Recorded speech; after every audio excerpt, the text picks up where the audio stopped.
इस मूवी के स्टार्ट में हम कोरिया की एक लैब का सीन देखते हैं जहां बहुत सी छोटी छोटी लिजर्ड्स फिर रही थीं। लेकिन अजीब बात ये थी कि वो मर के फिर से जिंदा हो रही थीं और उन्हें देख के ऐसा लग रहा था कि जैसे वो किसी तरह के रेडिएशन से इफेक्टेड हो। वहीं पे हम एक डॉक्टर को देखते हैं जिसका नाम गीसू था। डॉक्टर गीसू असल में अपनी मरती हुई बेटी सो यून का इलाज ढूंढने के लिए कई सालों से ये सब एक्सपेरिमेंट्स कर रहे थे। वहीं कुछ डॉक्टर्स भी मरे पड़े थे और वो भी गीसू के एक्सपेरिमेंट्स की भेंट चढ़ चुके थे। पर गीसू ने अब वो मेडिसिन तैयार कर ली थी जो कि वो अपनी बेटी को इंजेक्ट करने वाला था। लेकिन तभी वहाँ पे आर्मी की एक टीम आके उसे ऐसा करने से रोक देती है क्योंकि डॉक्टर गीसू के इन्हीं एक्सपेरिमेंट्स के कारण कोरिया के बहुत सारे लोग मारे जा चुके थे। इसलिए वो डॉक्टर गीसू से ये सब कुछ रोकने का कहते हैं। लेकिन डॉक्टर गीसू कहता है कि मैं अपनी बेटी को बचा के ही रहूंगा और इसी के साथ ही वो सोयून को इंजेक्शन लगा देता है। ये देखकर वो लोग उस पे गोली चला देते हैं। लेकिन इतने में ही वहाँ पे अर्थक्वेक आ जाता है जिससे बाकी बिल्डिंग्स के साथ साथ वो बिल्डिंग भी डिस्ट्रॉय हो जाती है और सारे लोग मारे जाते हैं। इसी के बाद हमें 3 साल बाद का टाइम दिखाया जाता है जहाँ हम देख पाते हैं कि इस दुनिया की बहुत बुरी हालत थी क्योंकि उस अर्थक्वेक की वजह से पूरी दुनिया तबाह हो चुकी थी और कोरिया भी पूरी तरह से बंजर हो चुका था क्योंकि कई सालों से बारिश न होने के कारण खाना और साफ पानी मिलना बहुत कठिन हो गया था। इसलिए कुछ बच जाने वाले लोग गाँव में रहकर बड़ी मुश्किल से जीवन जी पा रहे थे। वहीं हम एक लड़के को भी देखते हैं जिसका नाम जीवान था और वो यहाँ एरो से एक मगरमच्छ का शिकार कर रहा था। लेकिन वो मगरमच्छ काफी ज्यादा शक्तिशाली था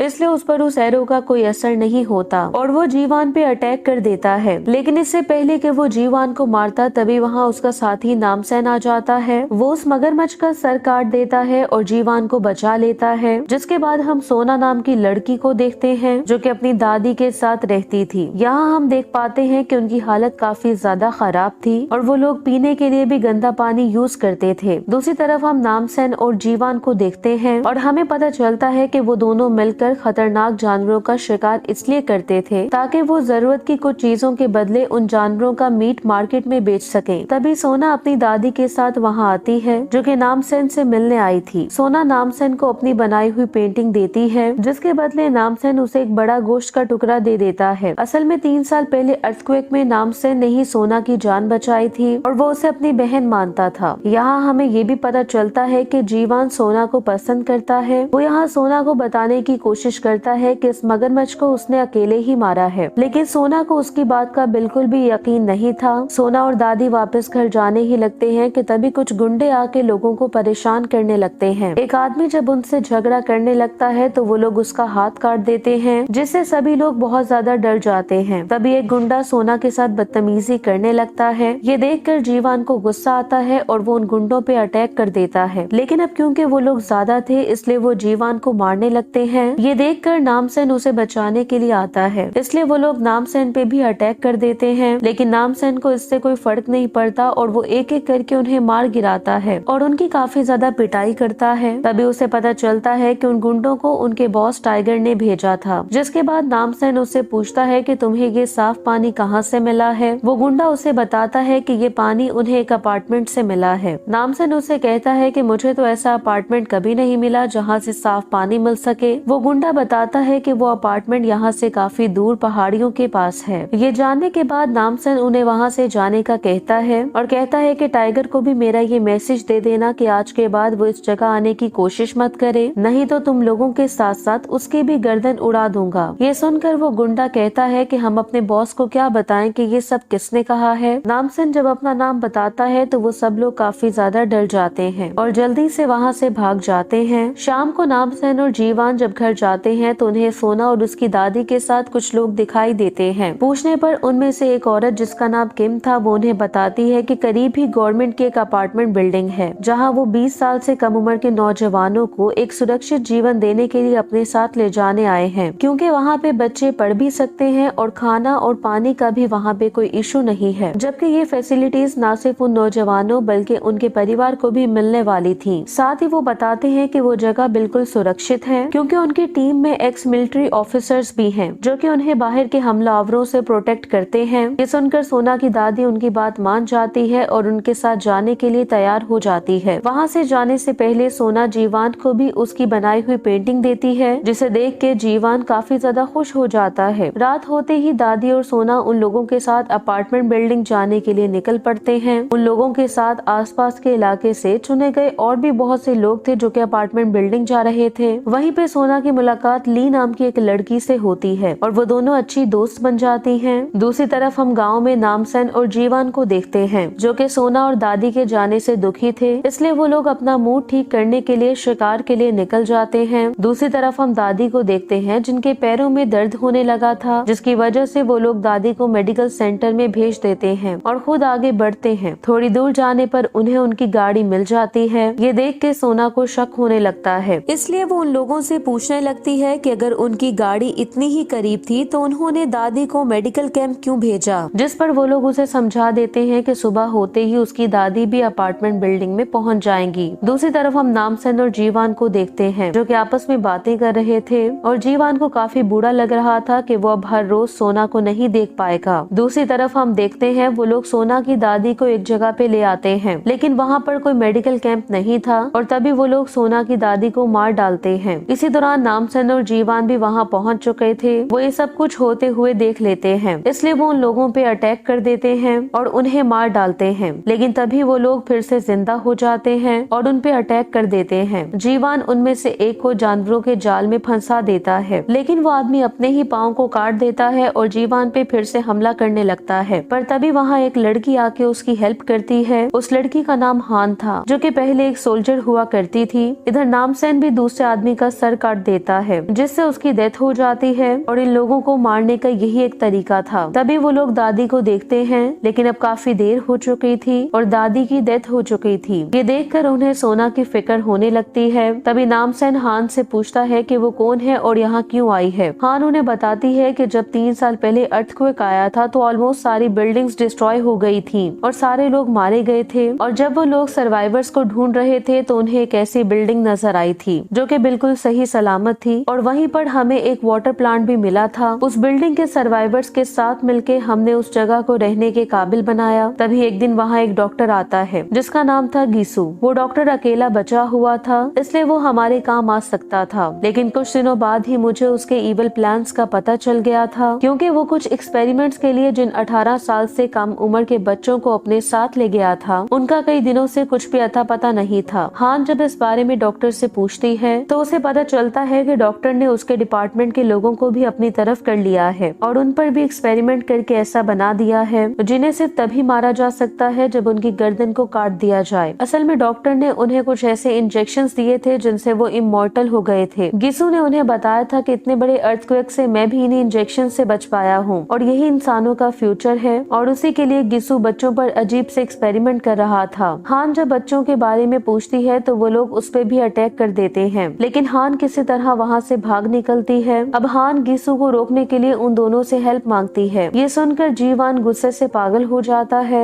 और कहता है कि हमें अभी सोना को बचाने जाना होगा, लेकिन हान कहती है कि सामने से हमला करना ठीक नहीं होगा क्योंकि उनके पास बहुत ज्यादा आर्मी है जिनसे मुकाबला करना इतना आसान नहीं होगा। नामसन भी हान का साथ देता है और कहता है कि हमें सोच समझकर ही आगे बढ़ना होगा। दूसरी तरफ सोना और बाकी लोग उसी अपार्टमेंट बिल्डिंग में पहुंच जाते हैं जहाँ पे बहुत ज्यादा खाना और साफ पानी भी था, जिसे देख के वो बहुत ज्यादा खुश हो जाते हैं। यहाँ उन्हें बताया जाता है कि जो भी बच्चे पढ़ाई में अच्छे मार्क्स लेंगे उन्हें काम नहीं करना पड़ेगा और उन्हें फ्री में ही खाना और पानी दिया जाएगा, साथ ही उन्हें रहने के लिए एक अच्छा और साफ सुथरा रूम भी दिया जाएगा। ये सुनकर वो लोग और भी ज्यादा खुश हो जाते हैं। सोना उनसे अपनी दादी के बारे में पूछती है, जिस पर उसे बताया जाता है कि वो कल शाम तक यहाँ आ जाएंगी, जिसके बाद उन्हें बताया जाता है कि स्टूडेंट्स अलग रूम्स में रहेंगे जबकि उनके पेरेंट्स उसी बिल्डिंग के अलग फ्लोर पे रहेंगे। दूसरी तरफ हम टाइगर और पुंगी नाम के 2 माफिया बॉसेस को देखते हैं जो कि अपने अपने लोगों को एक दूसरे से फाइट करवा रहे थे, लेकिन फिर उन दोनों बॉसेस के बीच कुछ अनबन हो जाती है जिसकी वजह से उन दोनों गैंग्स में फाइट स्टार्ट हो जाती है। तभी वहाँ पे नामसन और उसके साथी भी आ जाते हैं। नामसन यहाँ टाइगर से हेल्प मांगता है, पर टाइगर उससे कहता है कि तू एक बॉक्सर था और सिर्फ तेरी वजह से ही मुझे बॉक्सिंग छोड़कर इस तरह के काम करने पड़े थे, और अब तू मुझसे ही हेल्प मांग रहा है। मैं पहले यहाँ तेरी कब्र खोदूंगा, उसके बाद कोई और काम करूंगा। जिसके बाद वो सभी गुंडे नामसन और उसके साथियों पे अटैक कर देते हैं, लेकिन वो तीनों मिलकर उन्हें हरा देते हैं। यहाँ नामसन जब टाइगर को मारने ही वाला था कि तभी वो उसे बताता है कि गिसू के लोगों से पानी की डीलिंग मैं ही करता हूँ, मेरे आदमी उनके लिए लोगों को पकड़ते हैं, जिसके बदले वो हमें पानी देते हैं और इसी वजह से हम तुम्हारे इलाके से लोगों को लेने आए थे, जो कि हम उन्हें ही सप्लाई करने वाले थे। जबकि आजकल वो लोग बच्चों की डिमांड काफी ज्यादा करते हैं, जिसके बदले वो हमें पानी के साथ साथ अच्छा खाना भी देते हैं। ये सुनकर जीवान और हान गुस्सा हो जाते हैं। तब नामसन उन्हें शांत करता है और टाइगर को हिट करके बेहोश कर देता है। दूसरी तरफ हम मिस किम को देखते हैं, जो कि सोना और ली को क्लास के बाकी स्टूडेंट से इंट्रोड्यूस करवाती हैं। लेकिन सोना को ये सब कुछ बहुत अजीब लग रहा था। उसे ये समझ नहीं आ रहा था कि डॉक्टर गीसू के पास इतना सारा खाना और पानी है, लेकिन फिर भी वो बाहर के लोगों की हेल्प नहीं करता।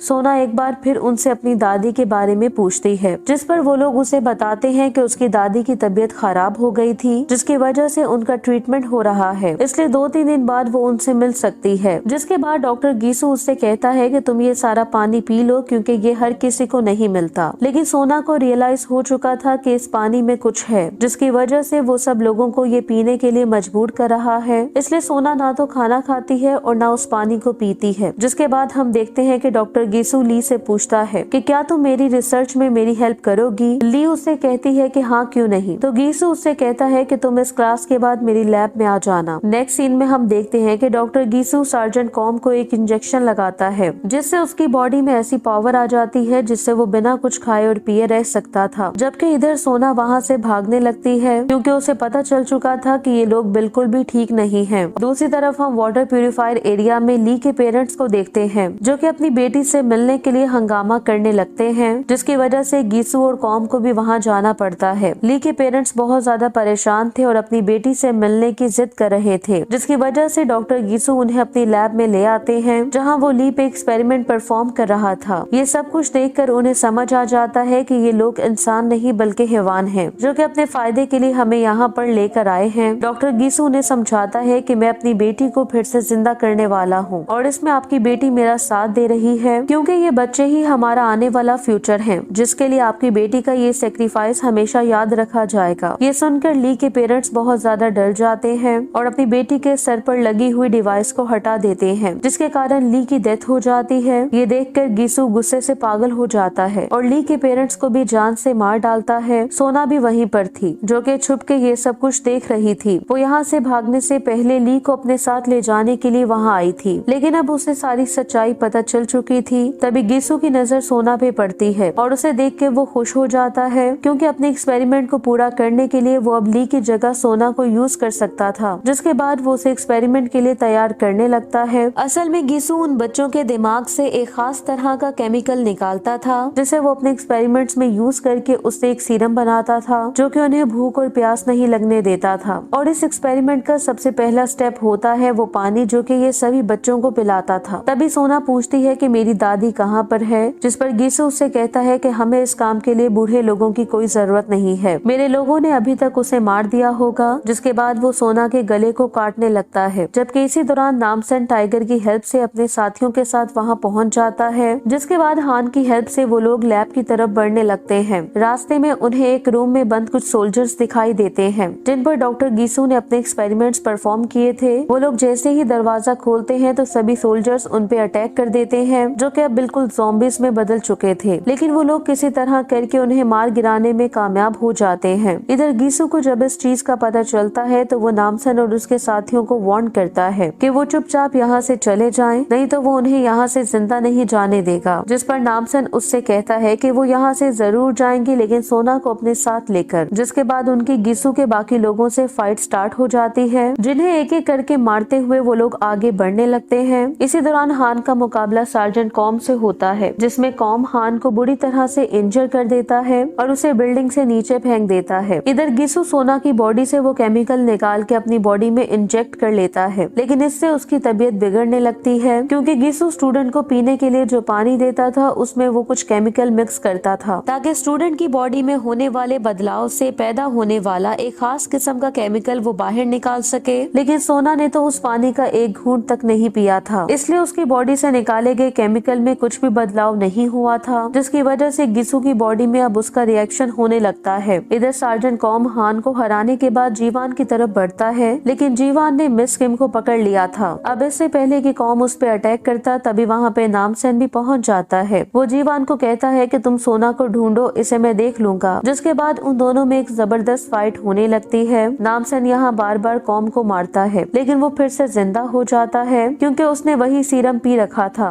लेकिन नामसन किसी तरह करके उसका सर काटने में कामयाब हो जाता है। दूसरी तरफ डॉक्टर गिसु का एक्सपेरिमेंट पूरा नहीं हो सका था, इसलिए वो सोना को मारने लगता है। लेकिन तभी वहाँ पे जीवान भी पहुँच जाता है और उसे ऐसा करने से रोक लेता है। पर तभी गिसु की साथी पीछे से जीवान पे अटैक करके उसे नीचे गिरा देती है। लेकिन तभी वहाँ पे नामसन आके गिसु की साथी को मार गिराता है। इसी बीच गिसु को मौका मिलता है और वो वहाँ से भाग जाता है, लेकिन बाहर उसे बच्चों के पेरेंट्स पकड़ लेते हैं और मारने लगते हैं। इसी दौरान गिसु की तबीयत भी बिगड़ने लगती है उस सीरम की वजह से जो कि उसने अपनी बॉडी में इंजेक्ट किया था। तभी गिसु एक गन उठा के सब लोगों को मारने लगता है, लेकिन उसमें से कुछ गोलियां उस बैग को भी लग जाती हैं जिसमें उसने अपनी बेटी को रखा था। वो बैग खोल के देखता है तो शॉक्ड हो जाता है और रोने लगता है क्योंकि वो एक बार फिर से अपनी बेटी को नहीं बचा पाया था। इतनी ही देर में नामसन वहाँ आके गिसु को शूट कर देता है, जिससे बाकी लोगों की जान बच जाती है। तभी हम हान को देखते हैं जो कि अभी जिंदा थी। नामसन अब उस अपार्टमेंट बिल्डिंग की रिस्पॉन्सिबिलिटी हान को दे देता है ताकि वो लोग वहाँ एक नई जिंदगी की शुरुआत कर सके। जिसके बाद नामसन अपने गाँव वालों को लेकर वहाँ से जाने ही लगता है कि तभी वहाँ पे इतने बरसों बाद बारिश होने लगती है, जिससे सभी लोग बहुत ज्यादा खुश हो जाते हैं। इसके बाद हमें कुछ दिनों बाद का टाइम दिखाया जाता है जहाँ सोना भी अब नामसन और जीवान के साथ उनकी मीट वाली शॉप पे काम करने लगी थी और वो सब मिलजुल कर हंसी खुशी रह रहे थे। इसी हैप्पी एंडिंग के साथ ये मूवी यही खत्म हो जाती है। Thank you so much for watching.